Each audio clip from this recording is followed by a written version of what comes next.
This podcast is recorded on Gadigal land. Always was, always will be Aboriginal land.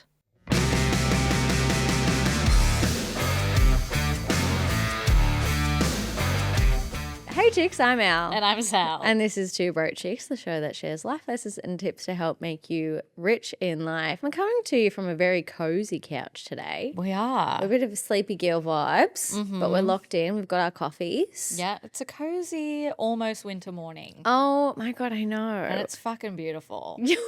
I love it. From the heart. Literally this morning, the last month, Rob's been like, I think my frontal lobe has developed. I'm like loving the cool autumn. Like I love it. And I'm like, yeah, it's good, isn't it? Like, yeah, it's vibe. And then anyway, this morning he goes, it's too fucking cold. He's regressed. Yeah, he's regressed. He goes, it's too cold. I was like, I thought you liked it. He goes, no, not this. He goes, not that. And I was like, this is lovely. Yeah. Put on some trackies.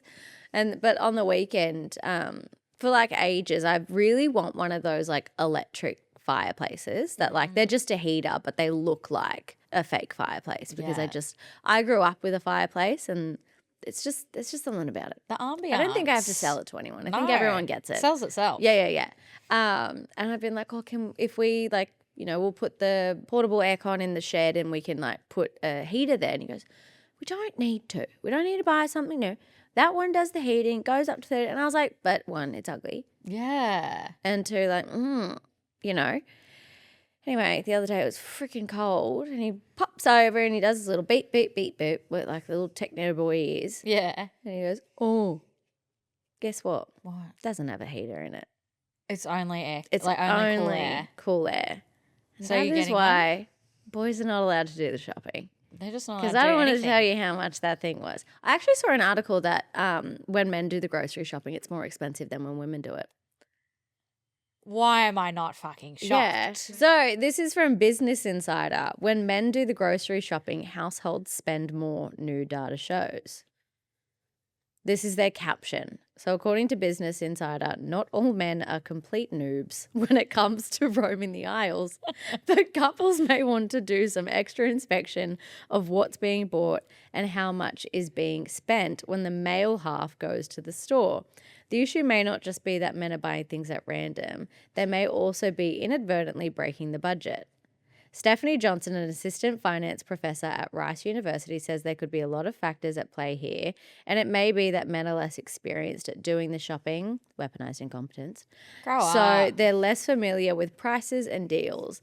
Men may spend less overall time shopping, so there's less of a window to browse and compare numbers. That just sounds like a big fat excuse to me. Do Yeah. better. Yeah, I agree. But yeah, I saw that and I was Wow. like, I'm not surprised. Yeah. Yeah. Disappointing, but not surprising. Yeah. Yeah, love that. Well, today's episode, Yeah. Speaking of flop Tina boots, flop the house down. flop the house down, mama. So I went, should we get into floppy doodle? And I was like, we can't actually say that one with this. Yeah, because we normally go like, oh, should we get into, I don't know, let's say we're reading a book. We'll be like, oh, should we read our bookie doodle? Yeah. Or like, shall we sit down for dinny doodles? Yeah, and I was like, something. for actually Yeah, this one, we floppy can't doodle. do floppy doodle. Because We're going to get the E next to the episode. there's always Yeah, the there E always next the to E. an episode. What do you mean? Yeah, true. But today's episode, we're chatting in defense of the flop era. The rise of the flop. The rise of the flop. The rise of the flop. I like that. Let's bring back the flop. Yeah, I I'm think sick so. of hustling. I want a flop. Let's get into our flop era. Okay. What is a flop era? To you, what would be your like description of a flop era? My description of a flop era would be when things are just feeling a bit meh. I don't think it's necessary. And because it's an era, it's maybe not forever.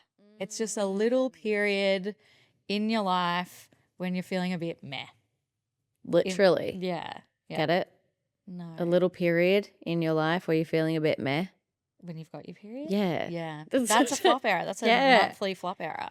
But a flop era is a term that basically defines a time in your life where you're experiencing like setbacks or a bit of a lull a bit of a dull in the spark, or you maybe just feel like you're in a bit of a rut. Yeah. And the term started to kind of circulate around 2020, which we all know what happened then, but especially within the music industry, and was used by people online when they were talking about like a dip in an artist's career, or even just potentially songs itself. Yeah. Like we'd hear bop, but then we also would hear flop, Yeah. you know? And it could also refer to things like albums that didn't quite hit Yeah. like their other music. Like if an artist had back-to-back bangers and hits, and then they sometimes and very often come out with something a little bit different, and then that one doesn't quite hit, it got coined by the term flop. Yeah. So there's also this term online called the khia asylum Yeah. or the khia asylum. It depends on how you look it up. Yeah. Lucy we'd was heard- explaining to us the other day, Lucy Neville. Yeah, exactly. I think most people say Kia Asylum, Yeah. but apparently it's Kaya. But I feel like we can say Kia for this Yes. because that's how most people say it. And it's basically, I had never heard of this until this year, Yeah. but it's pop purgatory. So it's where fans place artists when they're starting to lose relevance. When I heard this, I was like, that is so mean. Yeah. I know that it's supposed to be a bit funny, ha ha, tee hee, but I also think it's really fucking mean. It's so rogue. Like, I can't even imagine being an artist or an actor or anyone doing anything creative and then being like, oh no, their work sucks right now. They're in the Kia Asylum. Yeah. Crazy. But it's named after Kaya. They're the rapper behind the hit My Neck, My Back, Iconic. which, if anyone needs a rendition, this one's like, my neck, my back. back, Lick my pussy, hey, my crack. Oh, we weren't saying the words? I was gonna okay. do That's fine. No, I went in with chest, baby. And so that obviously is a song with huge cultural impact. Yeah. I And- remember the first time I heard it. Really? It was Changed your life? 2002, I think, or 2003. Yep. And I was at my friend's house, like in Thirroul, where I grew up, and we heard it on the radio. And I just remember our eyes like opening like saucers and being like, oh my God. Like, I just couldn't believe it. I don't remember the first time, but I think my version of that is when I was like 12 years old singing Rude Boy by Brianna in the front seat. Yeah. Being like, come on, rude boy, boy, can you get it up? I know. I love when we're like, oh, Come kids on, rude these boy, days. boy, is you big enough? And I was singing that with chest. And my mum was fully. like, okay. Yeah. Fuck, Let's put what a high hit, five though. on. Yeah. What a hit. Absolutely. Great song. Probably my top 5 Rihanna's if I'm gonna go out damn, there. Yeah. You're like, okay, top 5, go now. Yeah. But the reason it came from that is because that artist had such a hit with that first song and then didn't really have any that followed behind it. We were also talking about, when we were talking about this episode, Mike Posner Oh, yeah. Yeah. and how he had that hit Cooler Than Me. yeah. And then no one ever heard from him again. Like Cooler Than Me was everywhere, big number one, and then crickets. Yeah. And then years later, he wrote a song about literally that, being like, I had a hit and then flop after flop. Yeah. And then that song became a hit and then haven't heard another song since. Yeah. Thank God I'm not a musician, honestly. I don't think I'm built for it. It's like the modern version of a one-hit wonder. Yes, Yeah. exactly. And so it kind of refers to those songs or those experiences where like most people know the song, but maybe they don't know who sang it. Yeah. Or they don't know much about, what's come after it. Yeah. And so there's also a list of current pop stars who are apparently in the Kia Asylum. And some of them include Katy Perry, Meghan Trainor, Rita Ora, and BB Rexha, which I think that's interesting because BB Rexha actually made her own memes about being in the Kia Asylum. Did you see Yeah, those? she kind of embraces it Yeah. a bit more, which I think is interesting because we've also seen other artists who have allegedly escaped the Kia Asylum kind of do the same, like Charlie XCX or Zara Larsson. And I feel like they're in a different position because they've been applauded and celebrated Yeah. for. escaping the care asylum. Whereas I'm like, props to you, BB Rexa, Yeah. for like being able to make fun of something that would be really hurtful. That Absolutely. like all of the internet is saying this about you. And she is so fucking talented too. That's what like pisses me off about shit like this. So I'm like, there's real people behind that and they can see it. I know it's supposed to be funny and maybe I'm deeping it and Yeah. I'm like sensitive, but I'm like, No, I'd have my feelings hurt. yeah. Seriously. But I really love, you know, a lot of Zara Larsson interviews have also had her talking about it. And I know she had like her documentary about how like she was getting so much pressure from her recording company because she hadn't had a hit in years. And they were like, you need to like get out. It's now or never. Yeah, like you've had flops. We need you to get out of the flop era. And in an interview, she was saying how she's she's completely unafraid of flopping now because she did. She already lived it. And like, she's like, it's not actually the end of the world. Yeah, exactly. But we asked you chicks, is this idea unfair or justified? And we polled you about whether or not you'd even heard of the Kia asylum in relation to pop stars. And 88% of you said you'd never heard of it. 7% said you knew about the term. And 5% said you'd heard of it but didn't know what it meant, which I was kind of surprised by that. Same. I was like, are we just chronically online Yeah, or what? probably. Which, yeah, we probably are. But I do think that flop era is maybe the more popularized term. And we've spoken about some of those like smaller artists who are allegedly stuck in the Kia asylum. But I don't think anybody is safe from the flop era. Like there are lots of conversations at the moment about Harry Styles and that he's in his flop era at the moment, which Are you taking that as a personal attack? not really, because like I am a Harry Styles apologist. Like I'm probably just gonna love him and everything he does forever. Like I understand that I'm very biased. And I think there's other fandoms that are very similar, like Taylor Swift's fandom, I think is similar to that. Like if you love her, you're probably just gonna love everything that she does. And all the iterations and everything. And I would hate for like, I wouldn't want to be stuck doing the same shit all the time. So I can understand when they want to mix it up. But yeah, there's quite a lot of discourse online about his new album, Kiss All the Time, Disco Occasionally. And I just realized I'm wearing some merch from that. So shit. I'm not helping my cause.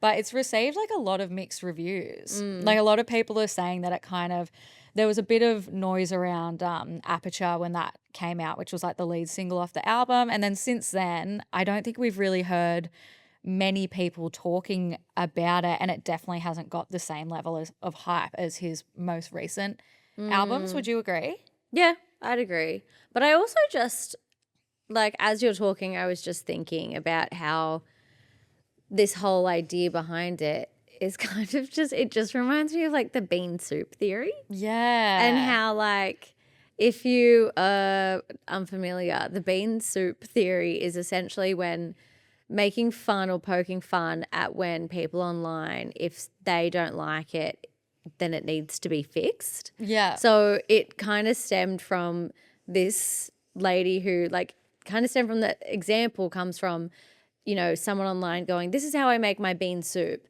And someone in the comments going, well, I don't like beans, so what else could I make it with? Yeah. And it's like, well, just don't make it then. Yeah. Have a salad. Yeah. Like Yeah. have pumpkin soup. I don't know. Yeah. Like, and so the bean soup is like, you're not going to like everything, that's okay. But does that make it a flop? Yeah. Maybe not. Well, I think that's definitely an interesting take because it's like, yeah, how much does personal taste just come into this? Because he's also, you know, released his album. He's kicked off his tour Together, which has like sold out in multiple cities. But there has been a lot of critique of that tour at the moment as well. Like even just about, you know, the set list, even that he's wearing more toned down outfits than previous tours. There's been critiques of like the stage production and the setup and that. I haven't even seen anything Yeah. from the tour. I didn't even know he was touring. It only started this week. Oh, It's okay. in Amsterdam. He did his first 2 shows and there's been, I guess because I'm on Harry Talk as well, so I'm going to see shit like straight away. But yeah, there's been a lot of critique around it. And part of me is like, are we just like piling on now too. I do think like naturally with music, books, movies, that does come with critique. Like that's just naturally, there's always been movie reviews, there's always been book reviews, and there's always been music reviews. Like that's just naturally what kind of comes with it as well. Yeah, which is completely fair enough. And it also reminded me of Charlie XCX too, because she's had a huge couple of years and again has been applauded for escaping the Khia asylum. And, you know, she's been one of those artists who's been in the industry for like, you know, 10 plus years and has only just really become like one of the big pop girlies. And then she's released a new single called Rock Music. And because it doesn't sound exactly like Brat, everyone's like, she's back in the Khia asylum. Like, send her back. She's in her flop era.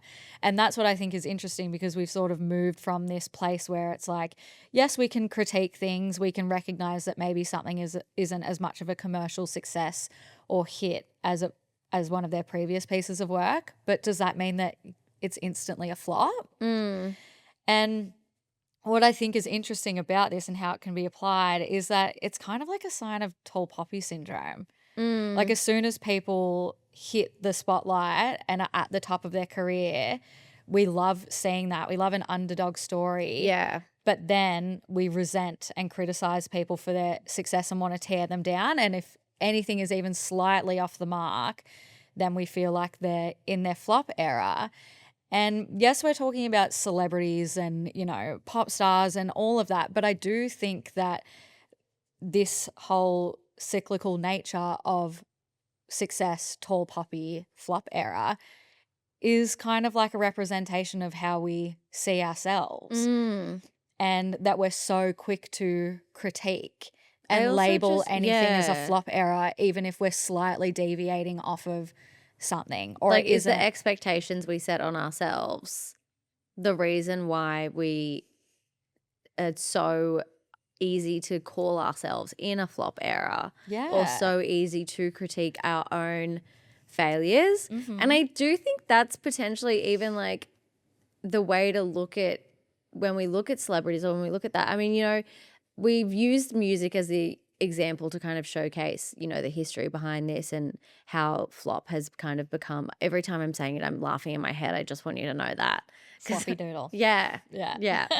But it's like, even when Jennifer Lawrence, when she had like a bunch of movies come out and she was like, I'm just going to go away for a couple years because I think everyone's going to be sick of me. Yeah. And I'm like, there's two ways I look at this, right? There's the way that it's like, okay, we're looking at like celebrities and like how it's like, are we not allowed to succeed or fly too close to the sun because it's going to piss other people off that we feel like we need to flop? Yeah. And then the other one is like, I do think there's a more toned down part of this context that it's like the internal flop. There's external flop and internal flop. Yeah. Like, and what this first section has been more about external perception and to declare someone else in a flop era. Yeah. But then there's also, and probably more aligned universally, is the internal flop era, when you really do just feel like you're in a bit of a rut, when you feel like nothing's kind of hitting, when you're not really sure what's igniting that passion in you.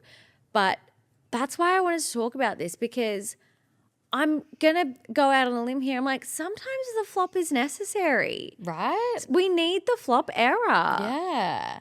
I think it's got a bit of a bad rap. Yeah. Like, is the flop era really that bad? I don't really think so. Yeah. Because, like, yes, a flop era can really, like, damage your confidence if you have had repeated setbacks, if you can easily fall into the trap of, like, you know, the idea that every new thing you're going to try is going to end in disaster, or, you know, it's that's not true. Like, just because something hasn't worked in the past doesn't mean it's not going to work again. But I understand that, like, yeah, flop era is not the goal. Of course. But it's also, like, doesn't need to be avoided like the plague. Because I think you can look at the flop era as, like, maybe just you need a rest. Yeah. Yeah.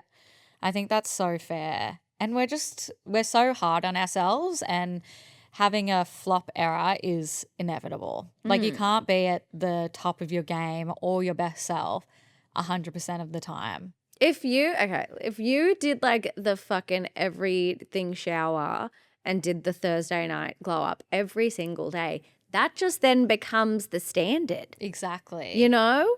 I Yeah. loved that fucking quote of Kylie Jenner on Therapus going, I thought, like, there's been so many times that I thought I was depressed and then I went and got a spray tan. And I just realized I was pale. I was Yeah. like, girl, Honestly. yeah. She knew what she was doing with that. She was like instant TikTok sound. Yeah. Yeah, that was so good. So true. And that's the end of the episode. Get a spray tan. Do you feel like you've ever been in a flop era? Yeah, Or had a flop definitely. era? Yes. So many times. Almost constantly. Sally. No, but I think that's pretty normal, isn't it? Like, I do think that there have been periods where I'm like, oh, I'm just like not happy with what I'm doing. But also I think that it's also normal to like even just through the weeks and months to have like a day and you wake up and you're like, today's just a flop. Yeah. Like, you know, I woke up, my hair was being weird, I missed the train and I spilled coffee on myself. Like, you're just going to have days like that. But also, I just try and remember that. Wait, you spilt coffee on yourself this morning. Did you miss the train this morning? No, I didn't. I got an Uber because I was carrying those things. Okay. I was like, wait, has this become, wait, do you feel like you're flopping right now? No, I'm in my sleepy era. You're a sleepy era? But yeah, I think, yeah, definitely. But like you were saying, I do think that they've been for the best and that they're so character building. I know that's a cliche, but I do think it's true. And we were speaking to somebody or we heard something the other day and I'm trying to remember who said it. You might be able to remember because we were both there. Pop quiz. But somebody said that it's really hard because so often when you work on something, you work just as hard if it flops or if it succeeds. Do you want to know what it was? Who said it? Alan Menken. Alan Menken. Sal and I, okay, pause. Sal got me tickets to go see Alan Menken for one night only for Christmas. And if you don't know who Alan Menken is, he is the orchestral composer for like all of our favorite Disney movies. He does The Little Mermaid, he does Aladdin, he did Pocahontas, he did Beauty and the Beast. And so it was this beautiful evening that fucked me up. Yeah. Because basically, I didn't know like a lot of the history about his career, but essentially the first half of the evening was him talking about his best friend that was his like co-pilot, that there was two of them that they worked on every project together, and then his best friend died. Yeah. And he's playing all of these, I'm going to start crying. He's playing all of these songs, fuck you, I've got my period. And that like were about his best friend that he worked with who died. And I'm sitting next to Sal and I was like, what? What did you do? I was like, I didn't know it was going to I be was like this. It was so fucked up. It was I was really like, I moving. swear to fucking God, if you ever die, I'm going to go down there and I'm going to kick your ass and I'm going to bring you back up here. But it was so fucked up and it was so beautiful. And it was just so incredible to see how many of like the songs were just truly like influenced by, you know, their relationship. And they worked on Aladdin together before his friend tragically passed away. And then for the musical, he worked on the Broadway musical after Howard had passed. And he ended up writing the song Proud of Your Boy. Yeah, so fucked. And Don't, then I'm going to be sick. he finished the show with Proud of Your Boy. And I'm literally going to It start was sobbing. so, oh my It was God. so sad. I can't talk about this when I'm over here. That's actually crazy. I'm in my flop era. But it was Anyway. actually really interesting because he was talking about his career and obviously he has had so many incredible moments. Like wrote the Yeah. orchestral score for The Little Mermaid, Beauty and the Beast, Which Aladdin. like everyone knew. Everyone knew Tangled. every word. Oh yeah, Tangled as well. Yeah, so many. And then my favorite part of the evening was that he also performed his flops. yeah. He performed like the songs that no one knew. From But- Newsies. From Newsies, which was like an absolute flop when it came out. with Christian Bale in it. Yeah, but then has now become a Broadway hit. And like we didn't even plan to talk about this, but I love how much it applies. Yeah. That even when things came out, so he also worked on The Hunchback of Notre Dame. Yeah. Don't know.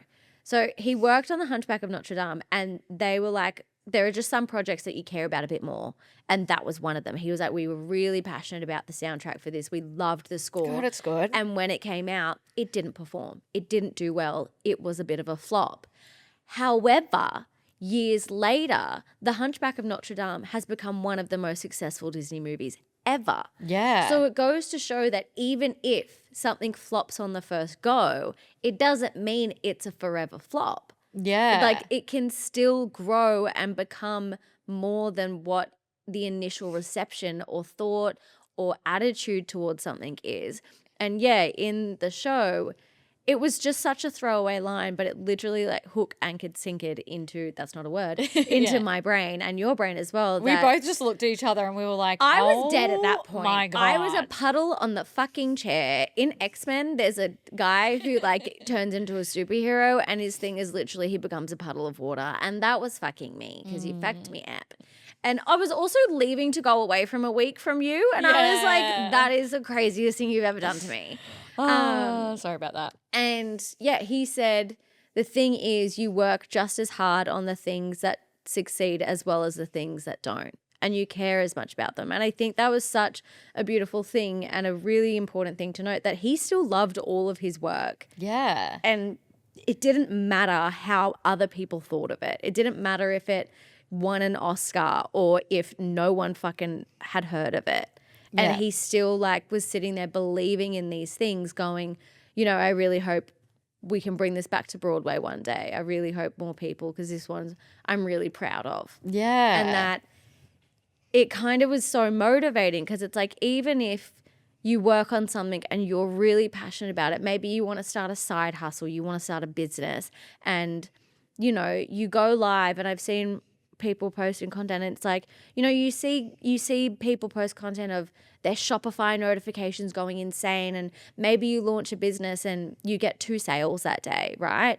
That's not to say it's a flop, but it's so easy to fall into that comparison trap, right? Yeah. Or let's say you want to start like posting on Instagram or TikTok and you want to start going into creating, but you only get 200 views. Like, it doesn't mean it's a flop. The flop is not like a death certificate, essentially. It's not not the final. end. Yeah. Yeah. And I think I actually feel a bit sick after talking I about know. that. I feel like I put that in the repressed part of my brain. That was not okay. um No one ever go see Alan Menken with your best friend. Actually, it was beautiful and everyone do it. Yeah, it's incredible. But I love that, because I do think that the flop era isn't something to be feared. It's something to be embraced. And there's that quote that we love, that the flop is the hardest before the sleigh. Oh yeah. And also, like, if I'm in like a physical flop, if I'm like, oh, I just feel a bit ugly, which is fine. Like, okay, yes, I think we can also just normalize feeling a little bit ugly. Yeah. You're not actually ugly, but you're allowed to be like, I'm fucking ugly today, and that's okay. Yeah, when you're And in your then luteal phase or you have the winter uglies. when you do the full rebrand, God, you could kick a door off. It's God, it's good. Like when I do like the fake tan, the hair wash, the blow dry, wax my eyebrows, I accidentally waxed off half my eyebrow. Do you want to see? Show me. What the fuck? I accidentally waxed off on Tuesday, but I got bangs, so you can't see. Oh my Do you God, wanna show see? me. Yeah. Oh my God! Oh my God! Oh my God, Alex! Oh my God! Show me again! What the hell? It was an accident. Show me the other one. Show me both at the same time. Show me both at the same time. Show me both at the same time.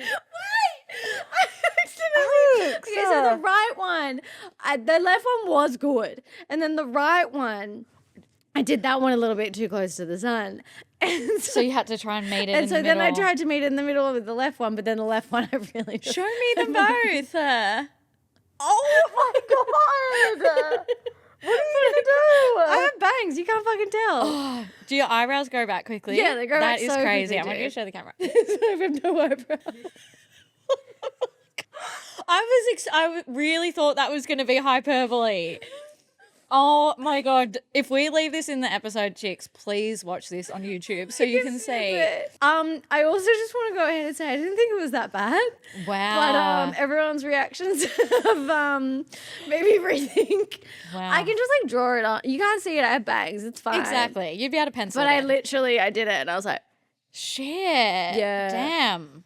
Well, respect. so I'm currently in my flop era. But yeah, But they grow back. they'll grow back and they'll be even more beautiful. Shit. I'm gonna fucking wax half your eyebrow off in your sleep. I only have 2 hairs to work with. They wax themselves. They were really hairy and I was really off it. At least it's not at the front. It's on the edge. Yeah, You I never can't see touched it. the front. I just did the back, and then I just, I think a little bit of wax just got a little bit too high up. And when I Shit. ripped it off, I knew. Wow. Yeah. Well, I love it. Embracing the flop era. I didn't think it was that hard of a flop, but now I'm rethinking. My eyebrows have been put in the khia asylum. Exactly. They're the latest victim. Lock Baby, them all away. help! Okay. Just the brow. Yeah, just that little the bit brow. of hair. So yeah, maybe the rebrand isn't as good as you think it is. Maybe the rebrand actually furthers the flop. Apparently. Yeah. But- But we want to get into embracing the flop era. Oh my God. So there's this thing called life domains strategy. You can use the life domains strategy to kind of touch in with the flop, right? So you can rate each of your life domains from 1 to 10. So physical, inner, spiritual, intellectual, social, career, and goals progress. And I do think this is a really good thing to do because so often if one thing in your life isn't on the trajectory or the pathway that you want it to be, aka your eyebrows, you can maybe focus in on that a little bit too much like I am now Yeah. because I can't think of anything else. Funny. But that's so true. Whenever something I'm feels still like thinking about your reaction. I'm sorry. You like ran away. I just wasn't expecting that. Okay, anyway, but you can kind of zero. Do you want me to take a photo of it for you? Yeah. Okay. Oh my God. I'll put it in my smile file. Oh my God. Okay. But it does help you realize that, like, sometimes we can have, like, a when it rains, it pours mentality. Yes. But it's actually just drizzling. Yeah. And it's in one suburb of your life. Yeah. You know, and you Like, can see that and you're like, it's why is in it raining It's just over there, but like when you there? look over to the left, the sun is shining and the birds The are other singing, eyebrow and the is- other eyebrow looks fine. Yeah. Okay, so it kind of forces you to look at the big picture Yeah. rather than zeroing in on that like source of anxiety. The flop. So based on the rating, you can kind of come up with some daily or weekly habits or just a little bit of a plan to improve your rating and glow up in each domain without waxing off half your eyebrow. So for example, if you were feeling busy, and I'm not just talking physical looks either, like sometimes in your body, like in your bones, you're like, I can't move. Like, I can't get out of bed. Like, Yeah. you just are drained. Yeah. Today has drained Yeah. me. So it could be trying to go for a walk or sit in the sun in the morning. You know, Yeah. it could be trying a new hairstyle. I didn't get the bangs because I waxed off my eyebrow, but it was a happy coincidence. That was fate. happening. You know, doing a face mask, going and getting a massage. Fuck yeah. That is the key to getting out of a flop era. A massage, there's nothing you can't fix. It really is. the I'm key really to glad I happiness. introduced that addiction into your life. Yeah, you did. Yeah. It's crazy. When I had it was only like 2 years ago, and I was like, should we go get a massage? And Sal was like at a physio, and I was like, the fuck did you just say to me? Yeah, It was I was like a like, slur. oh yeah, I'll go to my Like physio. I was like, oh my God. I was like, have you never been to like a relaxing massage? And you're like, what do you mean? I was like, nah. I actually think it was longer. I think it was more like when we were just before we went to Bali or something like that. It was like 5 years ago. Yeah. Still. But yeah, crazy. But also for like social glow ups. Like maybe you're Yeah. feeling lonely. Maybe you feel like you need a bit more community. Like your habits could include reaching out to an old friend, a new friend. Yeah. Joining like a sports team. Actually or getting going- that coffee with that person that you're like, we should get a coffee. Yeah. Send the message. Yeah. Send the message. I But love just that. ensure that you're doing regular reviews, because I'm very much the type of person that will be like, if one thing goes bad, like it's really hard for me to think about other things. Yeah. It's really hard for me to realize. And I do this thing where like if something goes bad, I think of something worse and I go, okay, no, just bear with me. So if something bad has happened or something that I'm not happy with, I think of something worse that could happen and I go, this is like not probably a good tool, but it helps me. Yeah. And I go, well, would I rather the thing that has happened to happen, or would I rather my cat is sick again and they're in hospital? I love that. It's so dramatic. But like, if I could pick the two scenarios that have happened in my life, or even that other scenario that could be made up, I could be like, my cat died, you know? Like, which would I pick? Touch wood. But like, which would I pick that I go, okay, well, in the grand scheme of things, of something that would truly rock me and ruin me to my core, this thing that has happened doesn't even show up on the Richter scale. So I nearly said rectal scale. Floppy doodle. Rectal scale. Like, is it going to rip your asshole in two? No? Okay. Fake. It's the rectal scales, okay? Oh, Does it rip you a new one? No? You're fine, babe. Yeah. That's called perspective. You got like one it. asshole? You're good. Yeah, literally. But I also want to finish off with something that I feel like is, again, it's kind of like perspective, but think of your flop era like it's a compost pile. Ooh. It's a mindset shift that suggests that your flop era actually functions as a necessary incubator for personal growth and success. So the scraps that you would be throwing in the compost pile represent the failures or the flops or embarrassing moments. And the process of you coming to terms with what's happened is like the nutrient-rich soil that helps turn it into something great, you know? I like that. It's like, just like you would throw the scraps of your veggies into a compost bin, your flop era is where your mistakes or less successful moments can go and develop into valuable life lessons and those character-building things that make you who you are. Like none of us would be here without our flop errors. I also do think there's that saying that it's like, whenever you're in a flop era, 8-year-old you would probably still think you're really cool right now. And there was once a point in time that potentially the failure you're experiencing now 10 years ago would have been a really big success to you anyway. So true. So like having that perspective of, you know, even if you start a business, right, and you don't get as many sales as you wanted to, or you don't get as many views on or likes on a video, that's still like you still put yourself out there. You still did something that you hadn't done. Yeah. And you learn a lot through it. So like maybe changing that meter of success and where that sits and embracing the flop, the floppy doodle. Floppy doodle went to town. Okay. Exactly. Let's end the episode there. Let's end there. Thanks, chicks, for having us in your ear holes. We love to be here. What a chaotic ride.